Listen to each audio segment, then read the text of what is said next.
Hello and welcome to Addicted to Lacrosse. This is episode 1.6 on Monday, February the 3rd, 2014. My name is Graham Perrow, and with me as always are Tyler Fitch and Melissa Daphne.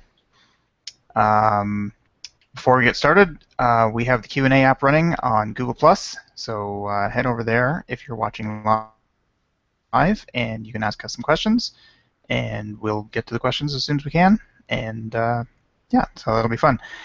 Some NLL news this week. There's a few, mostly player news.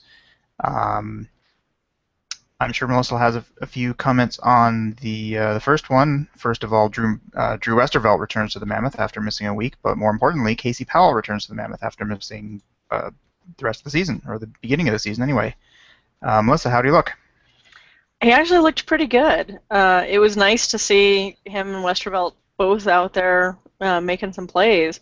And I think it lit a fire under John Grant Jr. I mean, he definitely had an intensity about him that he hasn't had for a good part of the season, although I think a couple of his goals might not really have counted. But it was good. The team definitely had a little more fire under them than they have most of the season. And maybe Casey had something to do with it. Maybe it was just excitement. I don't know. He looked good, though. Happy to have him on the team. Well, 9 points in your return is not too bad at all. Interesting news from Calgary, which turned out to be less of a big deal than I originally thought it was. The Roughnecks announced that Scott Ranger had been demoted to the practice roster from the active roster. And my first thought was that his injury from the beginning of the season was still there, or wasn't as healed as he wanted it to be, so he needed some more time to recover. And I believe it turned out that it was more work commitments, that he was going to be unavailable to the team for the next couple of weeks for some work-related thing. And so they decided to put him on the practice roster so they could call somebody else up. I don't know if you guys have heard any more than that. I heard the same thing, that it was work-related. It's interesting they put him on the practice roster versus something like the holdout list or things a lot of other guys seem to go to. Because moving down to the practice roster, technically he's eligible for anybody to come in, make him an offer, and sign him. But his allegiance is with the Roughnecks, and he doesn't have to accept any offer that comes in. So that's kind of how it works out. It's kind of an agreement. The 2012, the Stealth had a rash of injuries, and even Sorensen was released for 1 week when he was hurt anyways, and they needed a roster spot, so they released him. And then the following week, another guy got hurt, and Cam Sedgwick got released for a week and came back. And anybody could have made an offer, and maybe they did make him offers, but if the player... if you trust the player, you can do something like move him to the practice roster or release him outright, and he'll be back when things work themselves out. Actually, I thought the practice roster locked them into a contract of some kind, because that's why Dan Lewis didn't want to be signed by the Mammoth, because that would prevent him from actually being signed elsewhere if somebody lost their goalie. At least that's what Govett has said on the Mammoth forums. I think being on the practice roster means that he's under contract by the team, but in order to put him on the practice roster, they had to release him first. And I don't know if there's some sort of, like, if it's like waivers or something, where they have to release him and then wait for 12 hours or some period of time and then put him on the practice roster. That doesn't seem to be happening, as far as I can tell. There isn't any time lag there. But I think they do have to release the player first and then put him on the practice roster.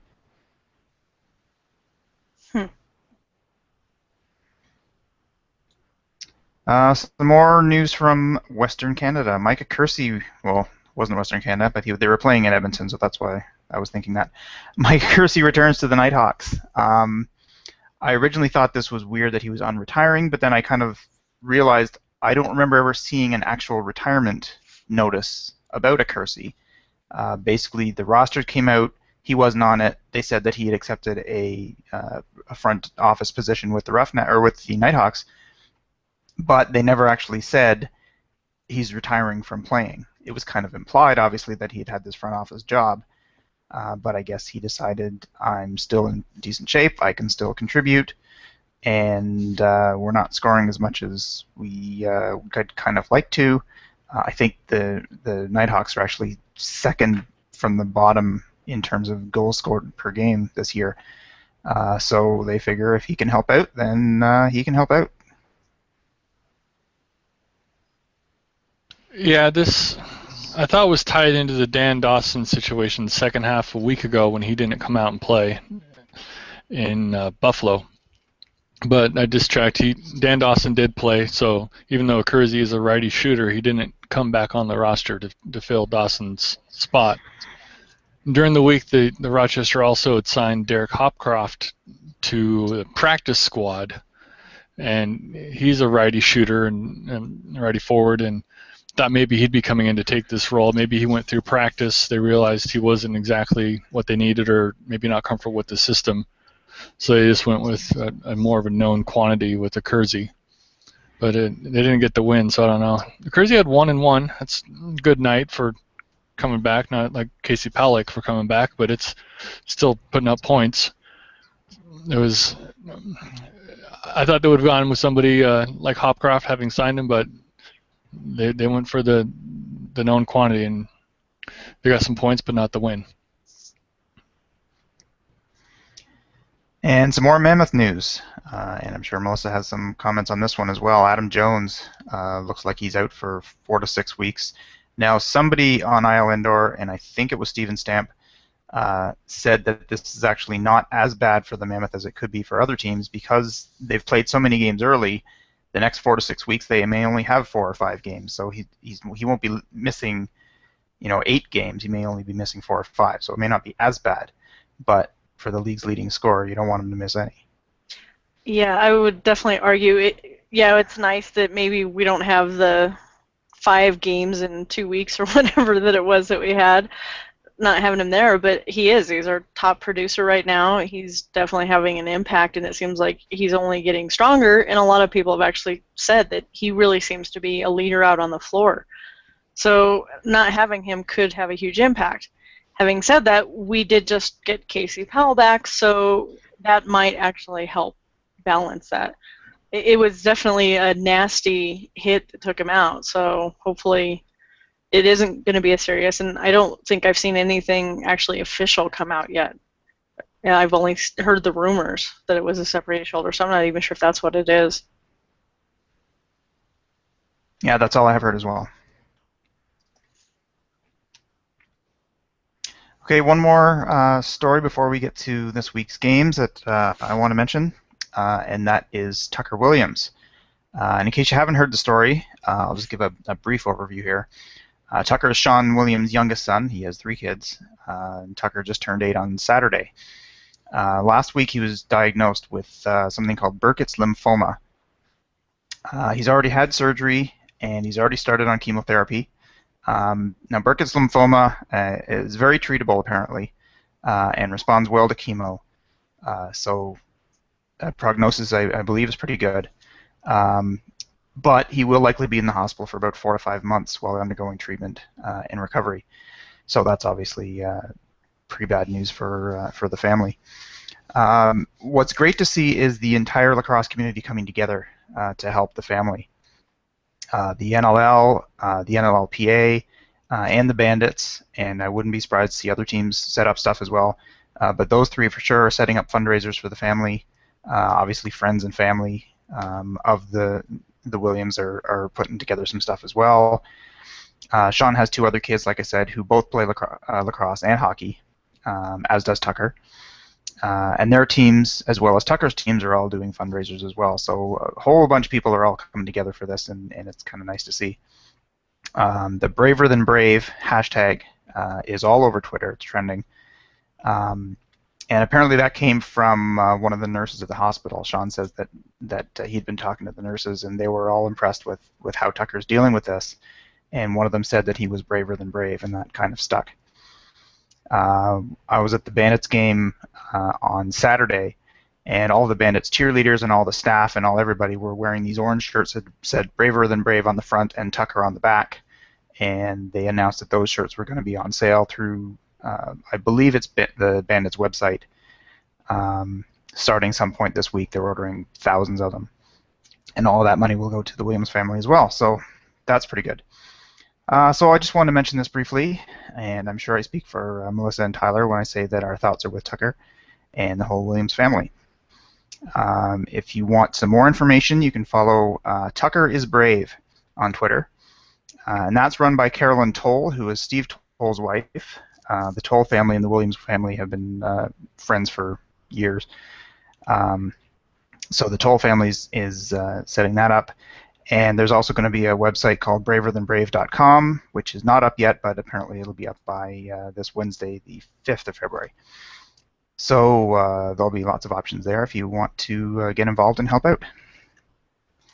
That is definitely something very cool about the lacrosse community. I mean, last year they did it for Sean Pollock's wife, and when she was diagnosed with breast cancer. I just don't think you see that in too many communities like you do with lacrosse, that people really just come out and do a lot. Yeah, it's definitely nice to see, and it is.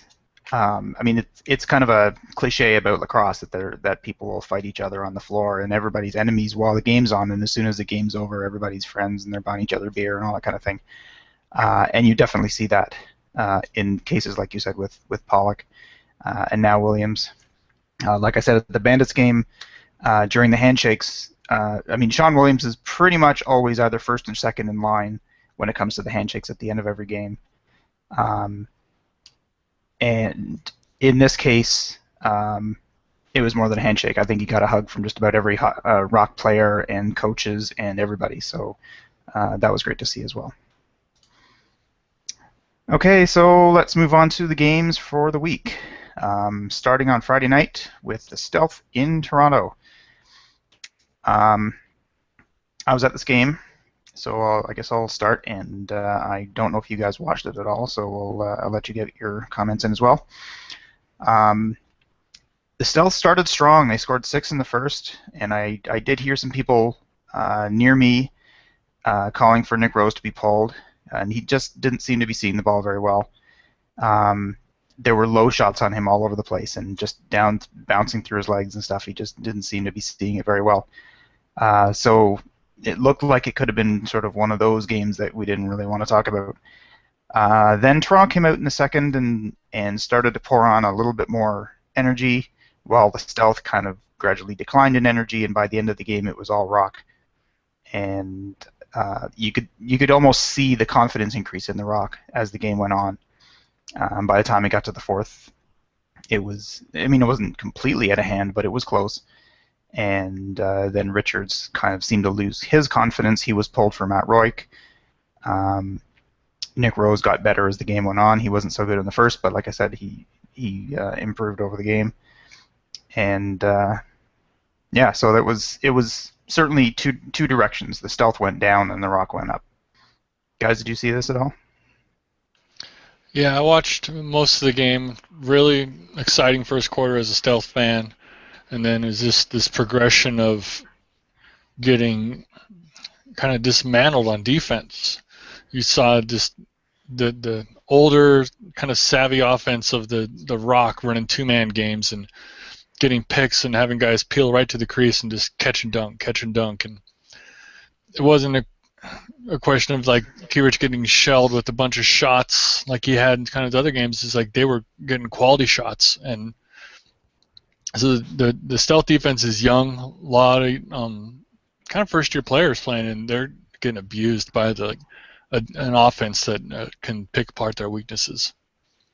It's a little rough to watch, not a ton of fun right now.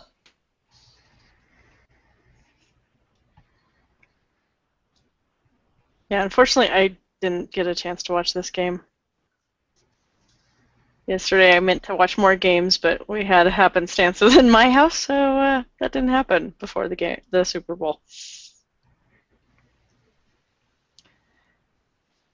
So Toronto went from the Air Canada Centre down to the First Niagara Centre in Buffalo for a game on Saturday, and I kind of followed them down, so I got to see the Buffalo game as well.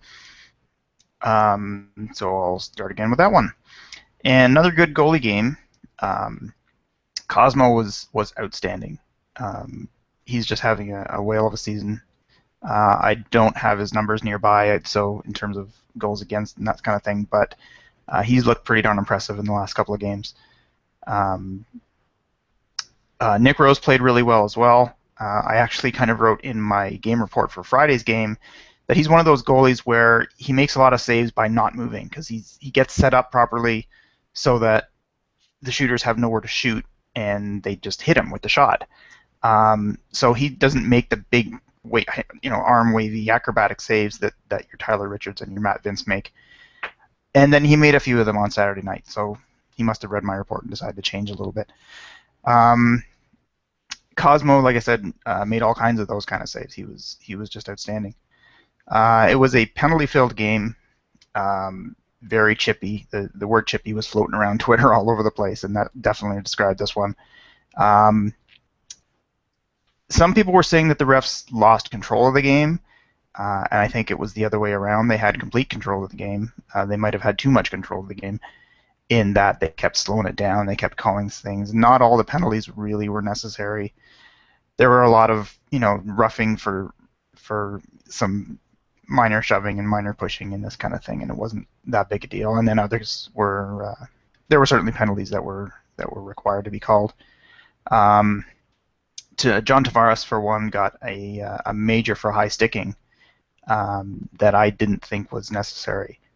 I think Damon Edwards had been basically bugging him all night, and at some point he just turned and lost it and just cross-checked him. It looked to me like he cross-checked him across the chest, maybe up and near the shoulders, and the force of the push pushed the stick up a little bit and might have caught him in the jaw. It certainly wasn't an intentional headshot. I didn't think it was worth a 5-minute major, maybe 2 if you want to give him that, but there was a few of those kind of calls during the night.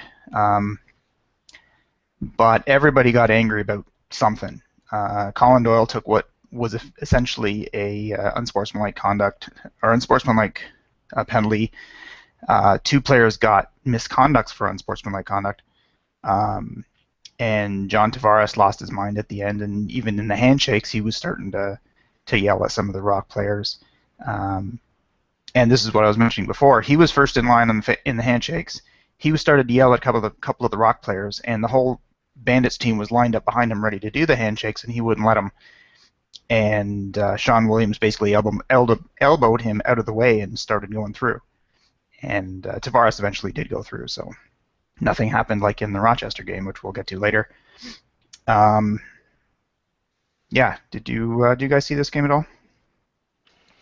It was the same time as the stealth game in Philly, so wasn't able to watch 2 at once. I wanted to focus on the stealth game.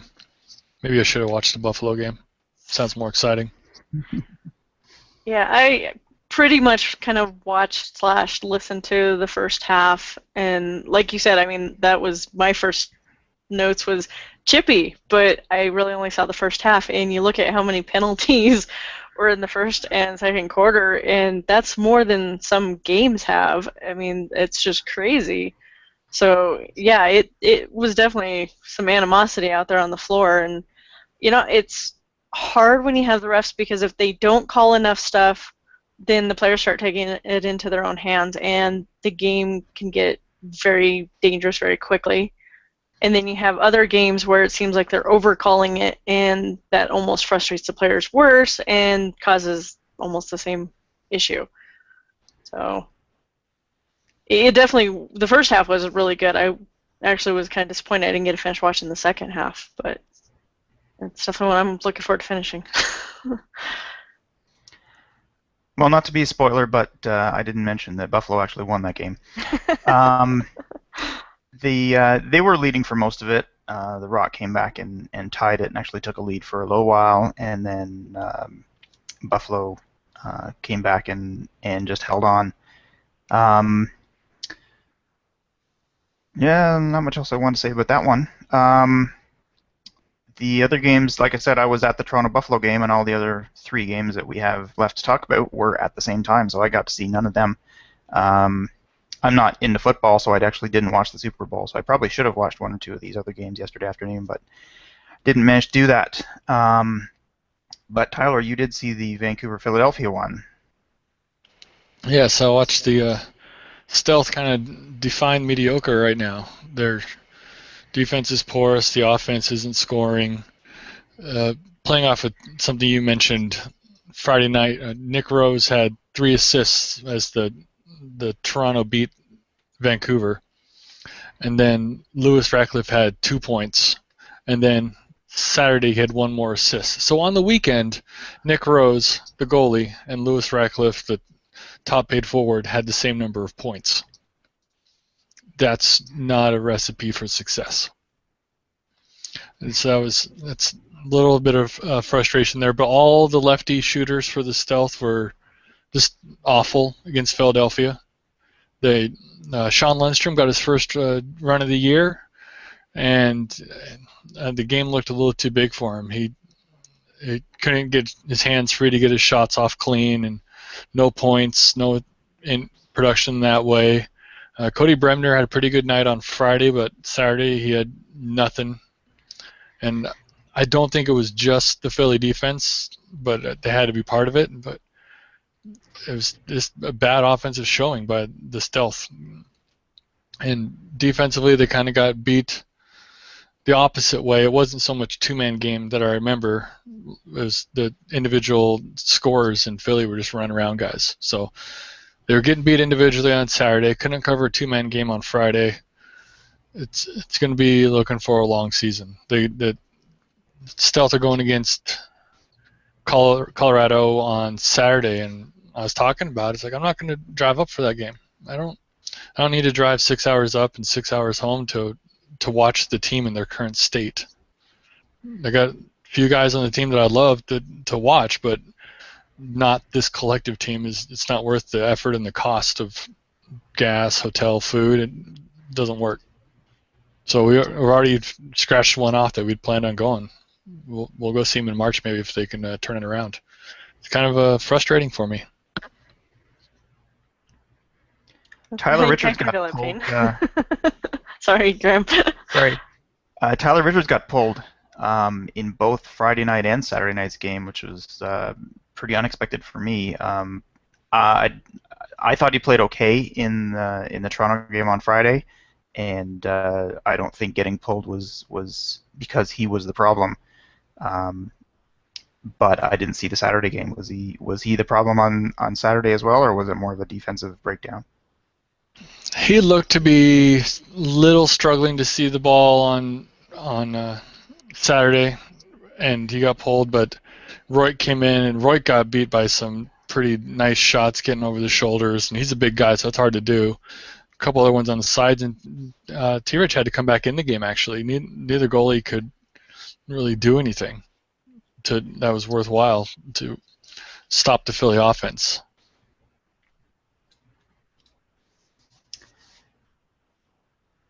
All right, the other game that I'm guessing, Melissa, you were at was Minnesota and Colorado. Yes, I was at that one. And this is kind of what I was just talking about with the opposite issue of the Toronto Bandits game.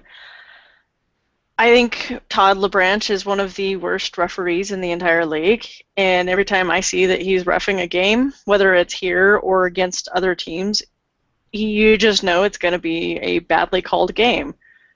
He's inconsistent. There were so many hits from behind from both teams because it was starting to get really bad that were done right in front of him, and he just let it go.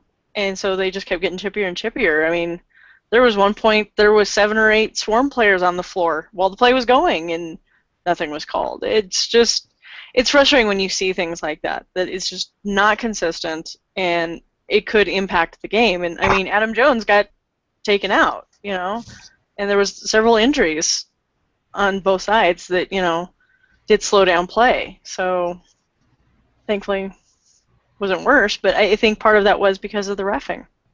They were calling things that you were like you were saying with Tavares, that was that really that bad, or was that even really a call, and then they wouldn't call things that it's like, holy cow, that player just seriously took a shot to the back of the head that about KO'd him, and you just kept going. It's just made no sense. But overall, I think it was a good game. Like I said earlier, the Mammoths definitely had more of a fire under them than they've had. They've definitely struggled to play 4 quarters, which is why I definitely can feel Tyler's pain when you see 2 1-goal quarters. But it was also one of those things that I think if Minnesota was playing just a little bit better, a little more cohesive, they still could have stolen the win right away from the Mammoth, because the Mammoth are still struggling with some key factors, like they're dropping passes, they're just not completing plays. There's a certain player that likes to leave the defense down 1 man short because he's arguing with the ref or just sitting there watching. And I know that sometimes you'll keep a man on the other end just for that play, but there was never any breakaway opportunities, nothing like that. So it was really just the other side was playing a man down several shifts. So if the Swarm would have been just a little bit more cohesive, I think they would have had the win. Well, it looks like a pretty close game. I mean, it was tied, I don't know, 7 or 8 times. It was tied after 1. It was tied after 2. It was tied after 3. It was tied 5 minutes into the 4th. And so, I mean, after all that, you end up with a 3-1 game in the last 10 minutes of the game. So, and it wasn't even that one team had the lead and the other team kept tying it. It looked like they just kept alternating. Oh yeah, there was definitely a lot of back and forth, and it really was any team's game because, like you said, it was tied at the end of each quarter until the 4th, and the 4th is the only one that the Mammoths really put it out there. And like I said earlier, there was one play that John Grant Jr. scored, and the Swarm threw a flag, and then it was called back and ruled no goal. And he had, I think, at least 2 others that kind of looked like they may have been no good either, that he was on the white line, and they weren't reviewed, and they went through, and hey, I can't argue with a win, but it's like I was saying, there was just enough sloppy play by the Mammoth. I think the Swarm really, they had the opportunity to steal this one, and they just weren't playing quite well enough, so the Mammoth were able to steal it instead. And the last game of the weekend, I don't know if anybody managed to see this one, Rochester and Edmonton. Not surprising at all that this was a low-scoring game. Not surprising at all that this was a close game. Ended up 8-7 Edmonton in overtime. Mark Matthews with the game winner. And I think it was only about a minute into overtime, too. Let me just check that. Yeah, minute 16 into overtime. Matthews from Davis and Lowen. This looked like a goalie battle. Rochester didn't score at all in the second. Edmonton only scored 1 goal in each of the second, third, and fourth. And unfortunately for Rochester, they scored the 1 goal in overtime as well. Did you guys see this game at all? No, I was following along, but I couldn't watch it live. Looks like the defensive battle that you would expect from the Edmonton's pressure defense, and Rochester, I don't really call pressure defense, but their Vince defense, whatever they do, makes him succeed. It was about what we do expect. It was championship caliber matchup with a defensive battle like that. Could be a preview aside from what Buffalo's doing. Look for these guys to meet again, I think. Yeah, this was one another one that I half watched, half listened to since it was while I was working. But it was definitely a battle of the goalies. These guys made some saves that really made you just go, holy cow, how did they do that? And especially in the 4th quarter. I mean, Vince was making some stops that with any other goalie, it would have been the game, just plain and simple. And he was just stonewalling them. It was really crazy to watch. It was a good game. The Rush were definitely a little more dominant in the first quarter, and then it was like the Nighthawks just kind of got their pacing, and it was just a battle. I mean, it was definitely chippy between them. It was a good game. So yeah, if you haven't seen this one, definitely take the time to watch the replay because it was a good game. Very defensive. All right. One more topic I want to just briefly touch on.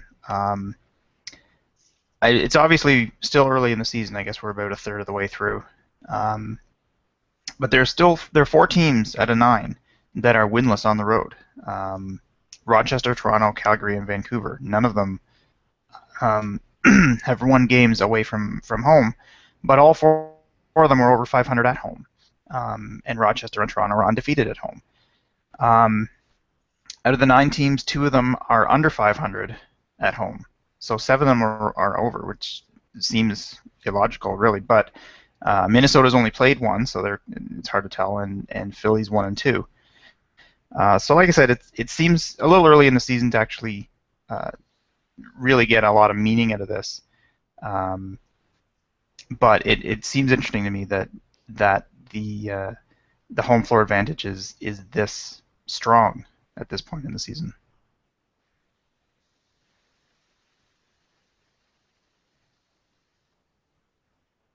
Well, we definitely know some teams have a stronger at home than others. I mean, I definitely remember a time at the Pepsi Center where it was almost a guaranteed win.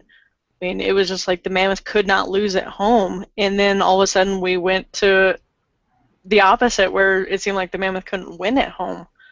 So I do think that home can be an advantage or disadvantage depending on the team, because it can fire up your opponent so much that they're so excited to play that they just come in and really trounce the home team, and others it's so much pressure to win at home that they just can't seem to do it. I think that was kind of the Rush's issue last year. They were trying so hard to win for the home fans, they just kind of had a Mammoth moment, they couldn't do it.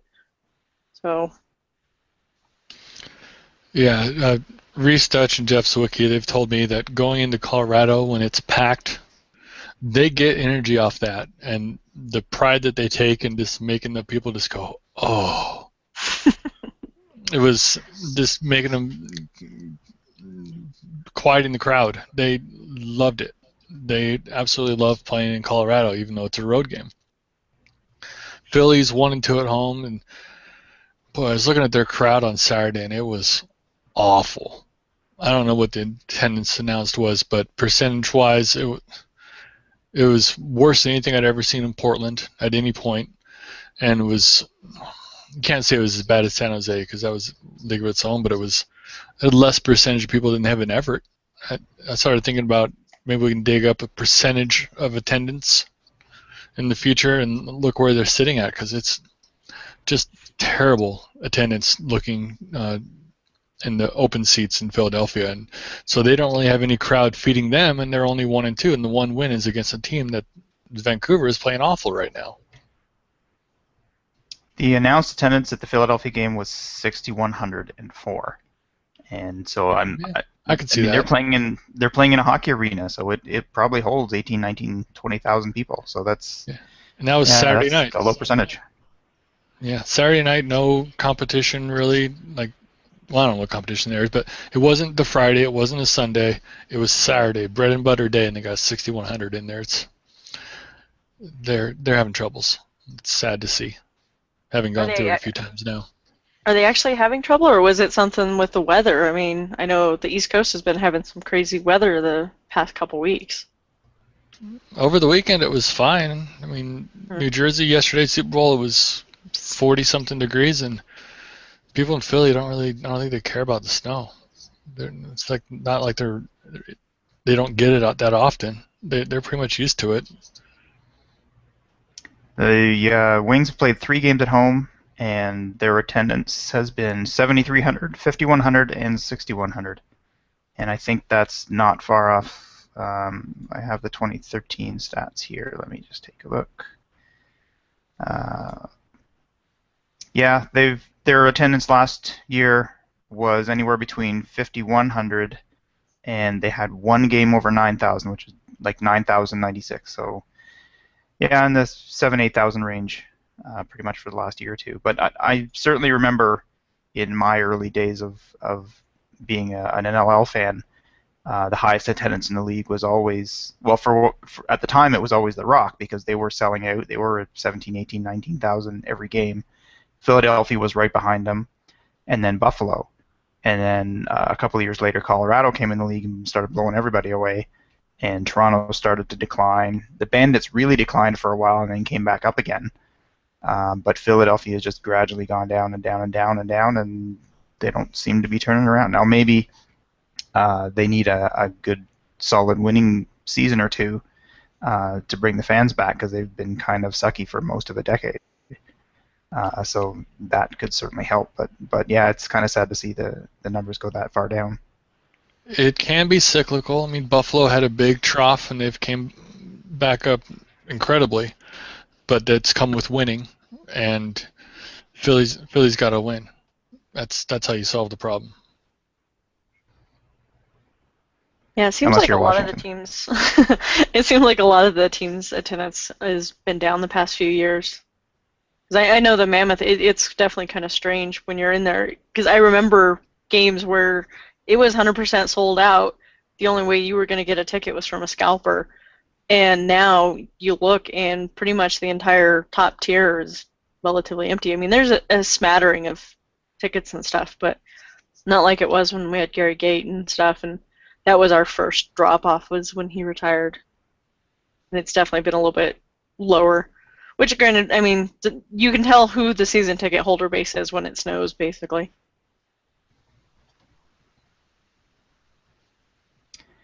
So we'll move on to our predictions. And last week was pretty good for all of us. Strangely, we all went 4-1, and strangely, we all missed different games. And I had them here. I know I missed the Vancouver Philly game, and Tyler missed the Minnesota Colorado game, and Melissa missed the Rochester Edmonton game. But 4-1 is certainly nothing to be sneezed at. So I'm sure we're all pretty pleased with that. Other than Melissa, who doesn't gain any ground on me and Tyler by getting the same record. So overall, Tyler and I are both 17-9, and Melissa is just under 500 at 12-14, which I'm sure she will make up for this weekend. I guess I'll start with this weekend's games. There's five more, just like last week. Friday night, Philadelphia comes to Toronto. So I'm looking forward to this. Philadelphia games are always good in Toronto. They're always entertaining. Even when Philly was at their lowest a few years ago, when they were always the worst team in the East and so on. Games are always entertaining. Philadelphia's played better than I expected them to play this year, but I'm still going to go with Toronto in that one. Edmonton and Philadelphia. And sorry, Wings fans, but I see you going 0-2 this weekend. Until somebody proves that Edmonton isn't the best team in the league, I'm probably just going to keep picking them. Buffalo and Rochester. If Edmonton isn't the best team in the league, the Bandits might be, which is kind of surprising considering what they did last year. But they're looking pretty darn impressive, so I'm going to take them to knock off the defending champs. Calgary and Minnesota, and Minnesota is kind of the opposite of Edmonton until they can prove that they're not the worst team in the league. Then I'm going to keep going against them. I certainly think they have the talent to play better than they have been, and so maybe they're just kind of trying to sort things out with the loss of Ryan Benesh and adding rookies in and stuff like that. So once they get things together, maybe they'll look pretty good, but not yet. So I'm going with Calgary there. And Colorado, Vancouver. This was a tough one, but I have to agree with Tyler that Vancouver's not looking too good right now. So I'm going with the Mammoth there. And Tyler, I guess you can go next. All right, the first game, Philadelphia at Toronto. I went with Philadelphia here. They had good success in Toronto for some reason the last few years, and I also like Evan Kirk more than I like Nick Rose. Evan Kirk gets to do a little homecoming to Toronto because he's another Ontario kid. He might be kind of up for the game, and I want to see Philly get the upset here. Yeah, I guess it's an upset. Probably about equal records. Edmonton at Philadelphia. Edmonton gets to rest while Philadelphia plays against Toronto, and then Philadelphia travels home to play Edmonton. while they're sitting there waiting for them. I easily can pick Edmonton in that game, let alone just the rosters, but the logistics of it's very much in Edmonton's favor. Buffalo at Rochester. A couple weeks ago, Buffalo beats Rochester, and Rochester's lost a couple in a row. It's interesting, but I'm going to go with Rochester at home because they've had great success at home, and they'll keep that up. Calgary at Minnesota. I like Calgary here, but I totally could go either way. I don't really have a strong reason for this one. I feel like it's going to be Calgary. They're kind of equally matched right now with the way they're playing. And Colorado at Vancouver. A couple weeks ago, Vancouver barely beats Colorado in OT. So you take that roster and then that Colorado brought to town, and you put Casey Powell on there, and they're better than they were. And now I can kind of feel, until Colorado changes the roster in some way in the next 12 hours, which they've done after every recording for us, we'll stick with it and say Colorado beats Vancouver on this weekend. How about you, Melissa? And Melissa.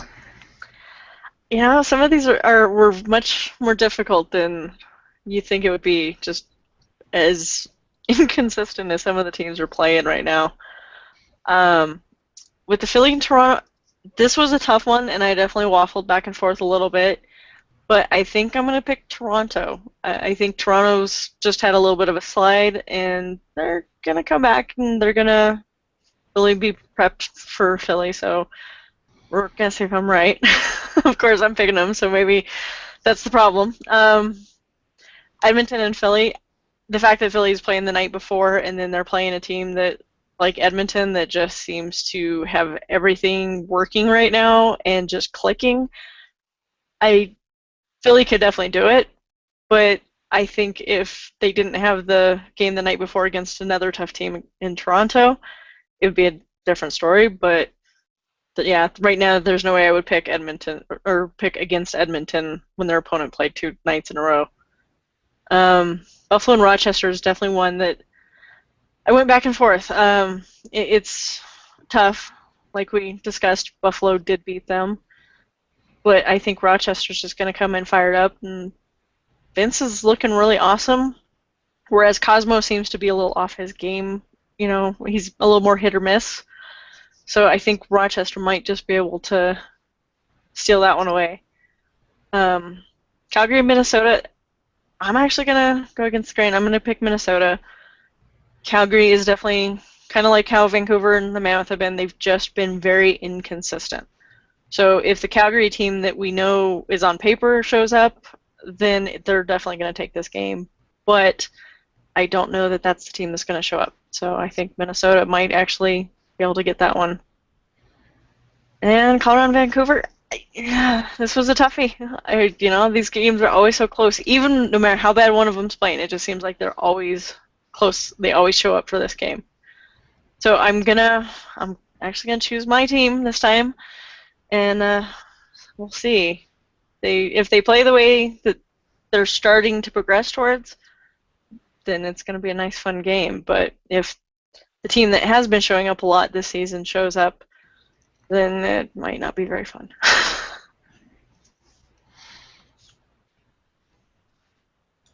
All right, well, I guess that will do it for this show. Our website is addictedtolacrosse.com. And all of our shows are on YouTube, and so we have links to all previous shows at addictedtolacrosse.com. And this one will be up there in the next, 10, 15 minutes or so. You can find the 3 of us on Twitter. Our Twitter handles are right on the screen there, so I won't go read them. We also have one for the podcast, which is LAX Podcast. So tweet us some questions or comments. Any kind of feedback is appreciated. And you can also send us email at feedback@addictedtolacrosse.com. So I guess that's it for this week, and we will see you all next week. And good night from us. Bye. Bye.